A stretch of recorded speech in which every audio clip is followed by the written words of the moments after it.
Tahukah kamu, menurut data BPS, pertumbuhan ekonomi Indonesia pada tahun 2020 mengalami kontraksi sebesar minus 2,07%. Akan tetapi, masih terdapat beberapa sektor ekonomi yang tetap mengalami pertumbuhan positif.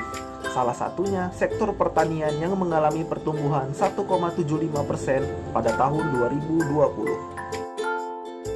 Subsektor yang mengalami pertumbuhan paling tinggi di sektor pertanian adalah subsektor tanaman hortikultura sebesar 4,17%. Bahkan, tanaman hortikultura tetap mengalami pertumbuhan pada triwulan 1 dan triwulan 2 tahun 2021 sebesar 3,01% dan 1,84%. Lalu, pernahkah kamu bertanya-tanya bagaimana data yang berhubungan dengan tanaman hortikultura bisa dikumpulkan oleh BPS? Hortikultura adalah kegiatan yang berkaitan dengan proses perencanaan, pengembangan, perlindungan usaha, pemberdayaan, dan pembiayaan yang berhubungan dengan tanaman buah-buahan, sayuran, tanaman hias, dan tanaman obat.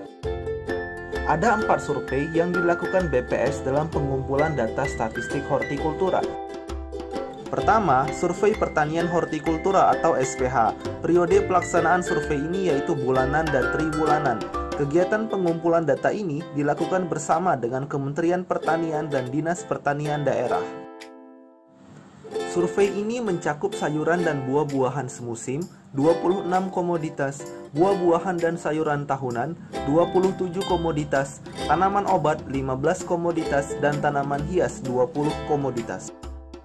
Output pertanian yang dihasilkan dari survei ini yaitu luas panen, produksi, tanaman rusak dan tanaman baru, harga, produktivitas.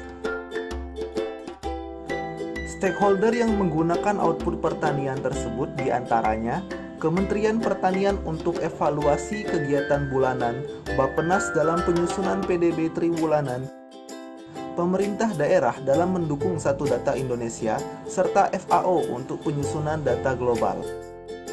Yang kedua, survei perusahaan hortikultura berbadan hukum dan usaha hortikultura lainnya. Periode pelaksanaan survei ini yaitu tahunan. Output pertanian yang dihasilkan dari survei ini yaitu nama perusahaan hortikultura, status badan hukum, jenis komoditas yang diusahakan, luas lahan yang diusahakan untuk tanaman hortikultura, dan jumlah tenaga kerja. Stakeholder yang menggunakan output pertanian tersebut diantaranya Kementerian Pertanian untuk evaluasi kegiatan bulanan, BPKP untuk pengawasan distribusi upah pekerja, Kementerian Ketenagakerjaan untuk penyusunan publikasi kompilasi statistik upah. Yang ketiga, survei hortikultura potensi. Periode pelaksanaan survei ini yaitu triwulanan. Survei ini mencakup komoditas bawang merah, bawang putih, cabai hijau, cabai merah besar, cabai merah keriting, dan cabai rawit. Output pertanian yang dihasilkan dari survei ini yaitu produksi, karakteristik budidaya komoditas, data produktivitas, dan luas panen. Stakeholder yang menggunakan output pertanian tersebut diantaranya Kementerian Pertanian untuk evaluasi kegiatan bulanan, KPK untuk Strategi Nasional Pencegahan Korupsi Komoditas Pangan Strategis, Kemenko Perekonomian untuk sinergi kebijakan stabilisasi pasokan dan harga pangan, dan BNPB untuk percepatan pembangunan di kawasan perbatasan negara berbasis potensi. Yang keempat, ada survei struktur ongkos usaha tanaman hortikultura. Periode pelaksanaan survei ini yaitu 3 tahunan. Output pertanian yang dihasilkan dari survei ini yaitu profil petani usaha tanaman hortikultura, data struktur ongkos usaha tanaman hortikultura, data karakteristik usaha tanaman hortikultura.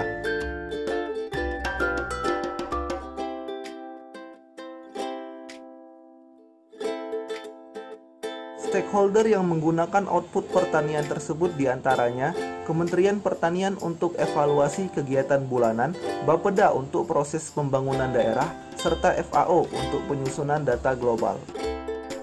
Jadi, itulah cara BPS mengumpulkan data yang berhubungan dengan tanaman hortikultura.